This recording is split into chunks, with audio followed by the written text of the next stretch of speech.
significant number of injuries. I'm unaware of.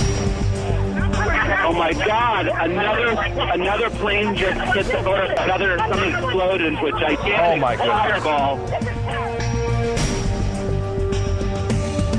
And I've ordered that the full resources of the federal government go to help the victims and their families. And there, as you can see, perhaps the second tower, the front tower, the top portion of which is collapsing. It is a day of infamy, 9/11, the Twin Towers of the World Trade Center coming tumbling down. Nearly 3,000 people died when hijackers crashed their jet planes into the upper floors. The official investigation concluded that intense heat from the crash and the jet fuel melted the support beams, causing the towers to collapse. But architect Richard Gage doesn't believe that. He is the founder of Architects and Engineers for 9/11 Truth, and he's here with us live. Richard Gage, thank you. Thank you, Hill. Now, Mr. Gage, what does your group really believe happened? Well, there's evidence to suggest that explosive demolitions have brought down all three World Trade Center skyscrapers, and we have now 1,500 architects and engineers calling for a new investigation based on this evidence, including the third skyscraper that most people know nothing about. This is a 47-story skyscraper that collapses at free-fall acceleration straight down uniformly, symmetrically into its own footprint, just like a controlled demolition. And what we're seeing now, of course, is the Twin Towers on TV.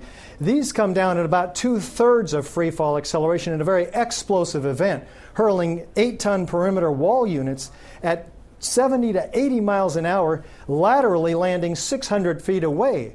We have 110 floors, each composed of an acre in size, 90,000 tons of concrete altogether, pulverizing in midair before it hits the ground. This is extraordinary evidence, along with the chemical evidence of high-tech nanothermite composite explosives or incendiaries found in all the World Trade Center dust. But how then do you explain the attack on the Pentagon or the fourth jet that crashed in Pennsylvania thanks to those brave passengers who gave their lives? Well, we certainly want an investigation of all four hijackings because there's questions raised by the official story in all of these. But the architects and engineers are highlighting the specific evidence in these three skyscrapers because it's so clear that they're explosive demolitions. We have also found by USGS in all of this massive quantity of dust spread like a 12 to 14-inch blanket throughout the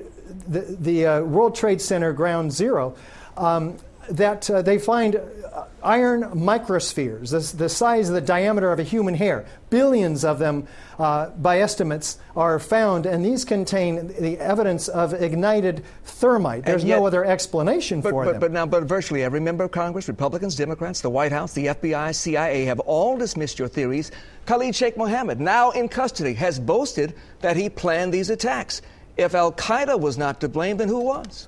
Well, what we need and what the 1,500 architects and engineers that I represent are calling for is an investigation that is thorough, that uses the scientific method, that analyzes all of the evidence, including several tons of molten metal flowing like lava, the first responders say.